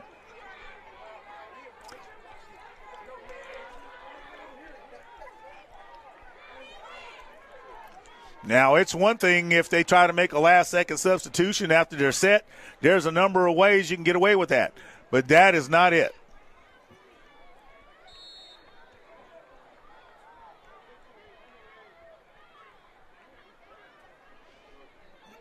So we have single man in the backfield. We got 4 wide.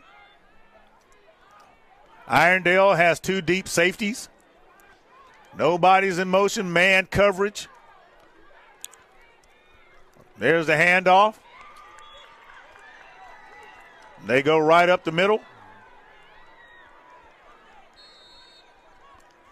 Fultondale looking to go tempo. Now you can catch them sleeping at the wheel because there's already been the exchange.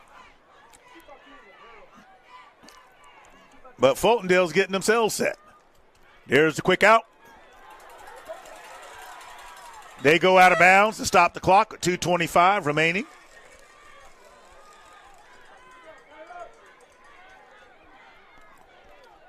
Now, it's at this point that if Fultondale ran up and snapped the ball, hey, more power to you. This is what tempo is all about.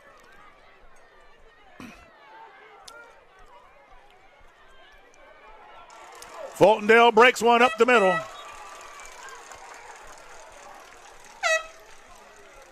Clock continues to run. Well, clock continues to run.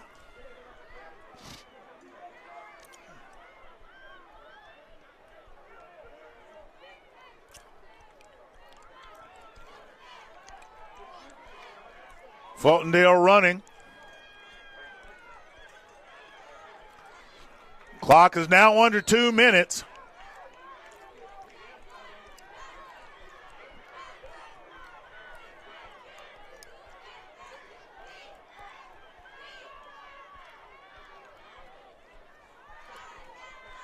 Irondale has a spy out there. They go up the middle. Fultondale continuing to run the ball, and I don't think they have any timeouts left now that I think about it. So the clock is going to continue to run. Fultondale needs to get out of bounds or slow it down or stop the clock or do something. There's the quick hitch.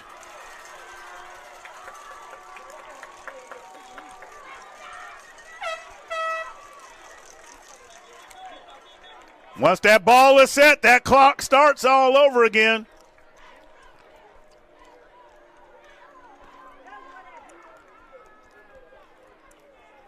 We got a timeout on the field. That might have been Irondale. With 1:09 remaining, Irondale holding on to a 2014 lead. Fans on both sides are on edge.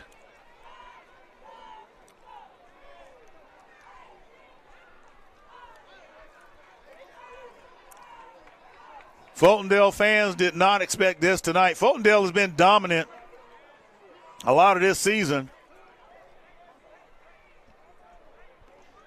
And for the most part, I would say the average Joe looking at both squads probably had Fultondale eventually probably running away with this, just given the size of the squad and how they performed this year. But Irondale came to play, so hats off to the Mounties for sure. They're as good as anyone out there, and they're as good as advertised. Got a man in motion. They've seen this before. There's the hitch.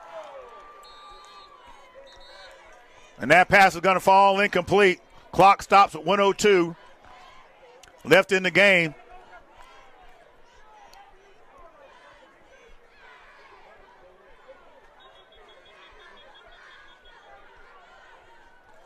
And we have a timeout, Irondale. Those quick outs have been a bit of the bread and butter for Fultondale.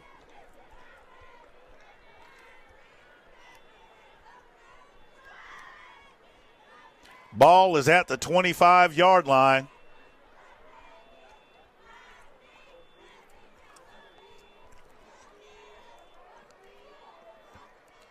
This has been a whiz-bang game, folks. This one and the last one has been a lot of fun. Close, tight contest. I have to say I have truly enjoyed watching this one.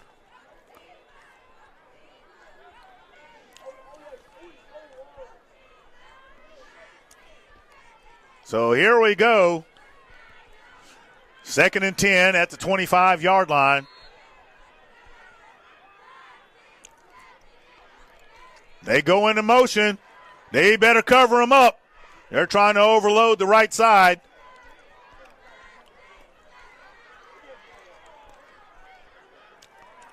They better keep an eye on that man in the backfield. Here we go. And he caught him over the middle. And Fultondale gets in the end zone. With 51 seconds remaining in the contest. A beautiful play by Fultondale.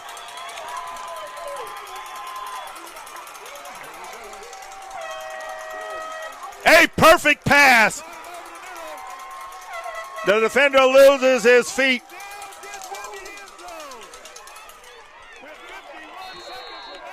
That is college level execution right there, folks.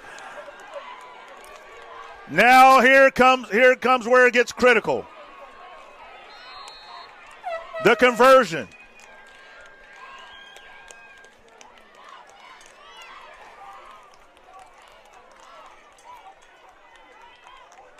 And so the coaches are going to talk to their players about it.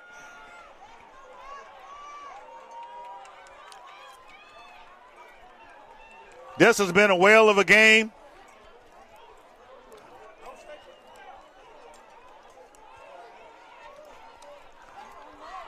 Somebody's got to take home a trophy.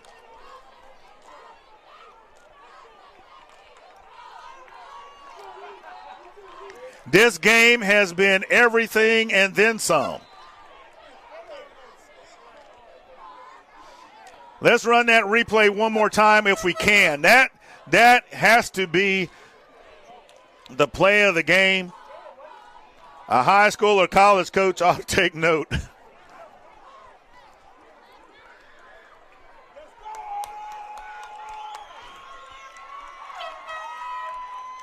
So this one could potentially be for all the marbles.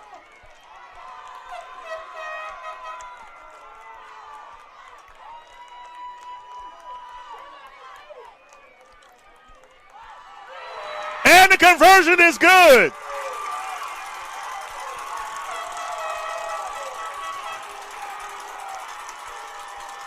Fultondale down 14-0 at one point has now finally taken the lead with 51 seconds remaining in the game.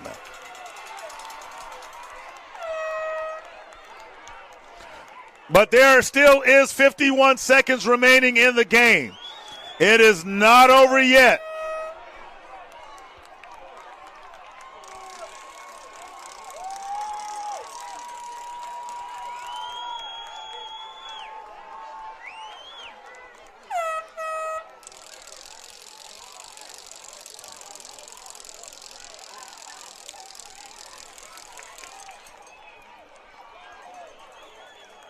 This ball still has to be kicked.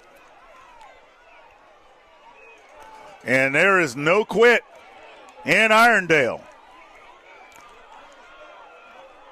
They have proven they can move the ball efficiently.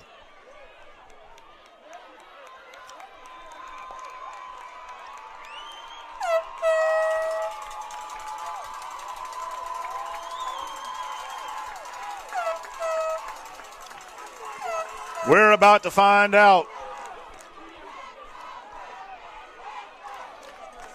A whole lot in this contest.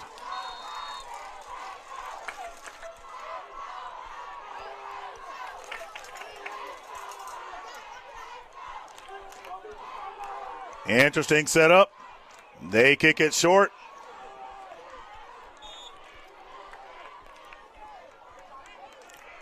And Irondale did the right thing by getting a hold of it, bringing their feet down, because if it goes out of bounds,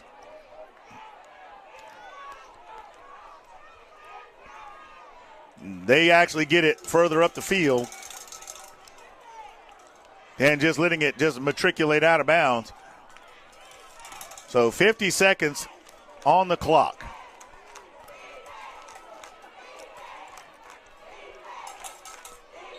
Fultondale is going to go in to prevent for sure.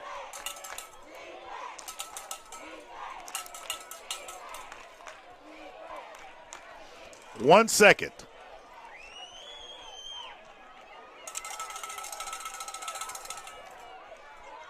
That is going to be the story of this game, is 1 second.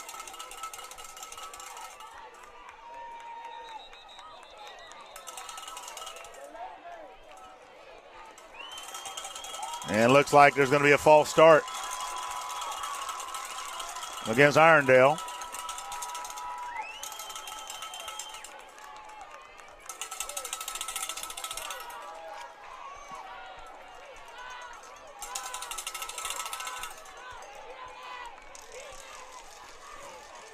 The importance of the extra point attempts.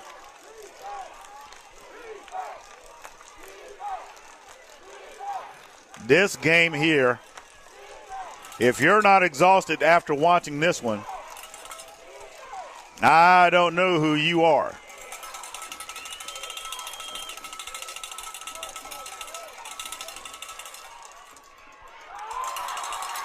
And that one is almost intercepted.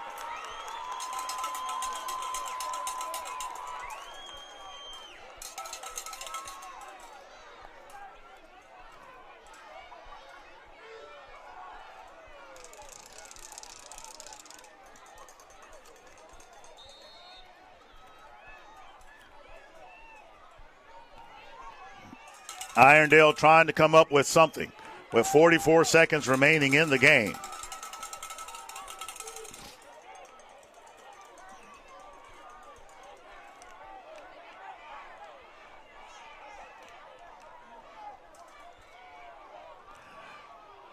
We'll see what they come up with.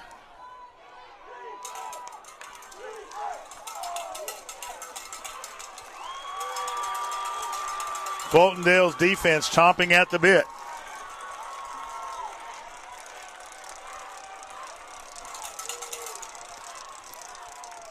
And the clock has been stopped. And it's offsides against Fultondale. I'm not surprised at that one. He got back there way too quick. Not on an offsides penalty.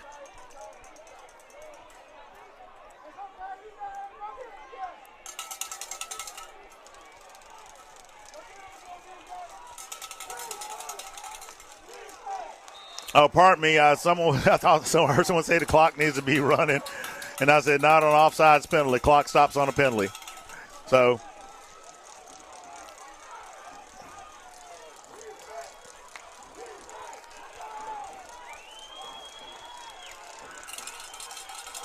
we got quads up high.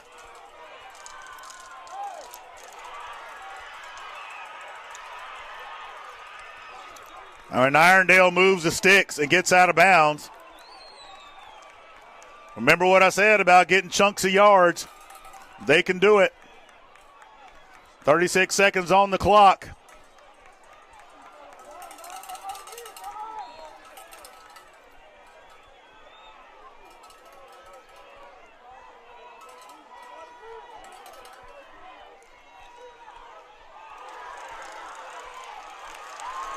Loss of yardage on the play. Now the clock continues to run. They've got to get up there and spike it.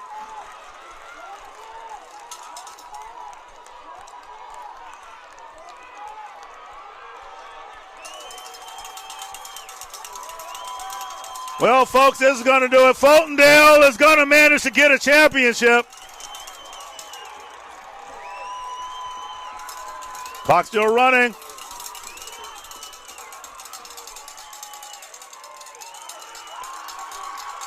And it's intercepted by Fultondale. And Fultondale is your 12U UYFA champions.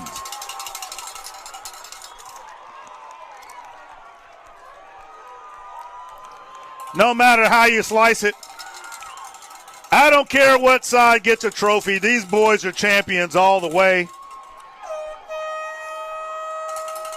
There's just no other way to describe it. It's a heartbreaker for Irondale. And I go back. 1 second. 1 second. Put back on the clock. So, I had to turn on the lights in the booth, folks. 1 second on the clock. 1. Fultondale is down 14-0.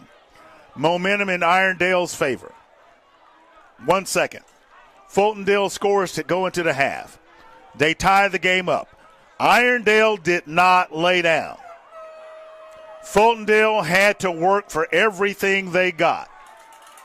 We'll never know which way this game may have went without that 1 second.